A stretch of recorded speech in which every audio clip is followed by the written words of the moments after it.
My name is Amara. I turn my skin into art, and this is the story behind the spots. This is one of those videos that I still get notifications about a year later, and I totally get it. It's a love story. We all love to see the romance. I fear that when I tell you the backstory behind this one, it might lose a little of its magic. So just for some backstory, my boyfriend has actually played a huge role in my vitiligo story. Me and him knew each other in high school, but we never talked. We were from what I would consider two different worlds back then. Fast forward a few years, we have a mutual friend and we both end up at her house. Now at this time, I'm fresh out of a long-term relationship.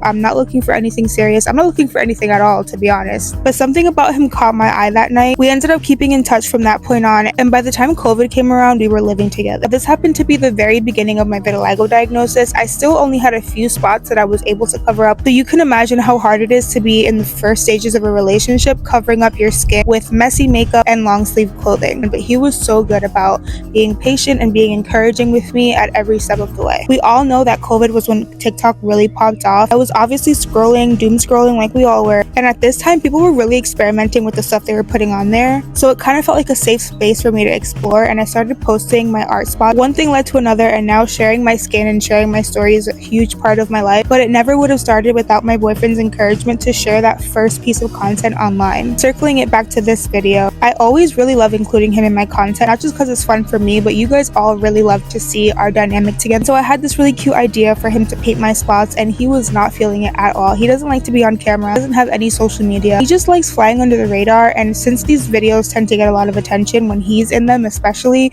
he was like, yeah, no, I'm not doing it. I finally convinced him, and I had to literally hold his hand step by step. I told him what to paint, I told him what colors to use, because he literally freezes up in front of the camera and doesn't know what to do unless I'm directing him. Even though you never know with social media, because anybody can fake anything online, but when it comes to our relationship and the way that it comes across in this video, it feels really cool to have a piece of us that lives forever online that I think is a true representation of what it feels like to be in this relationship. It is kind of funny sometimes reading through the comments and everyone's like, oh my god, you guys are so perfect and he loves you so much, and I'm like, what if we fight every day and we hate each other and you guys would never know? Social media can be so deceiving, and how much of a responsibility I have to make sure that I'm being honest with you about what I share. Luckily that's not the case for us. We have a really cute idea for a couple's art spots video that I'm hoping he'll join me for, so leave him some encouragement in the comments and maybe he'll make an appearance next time.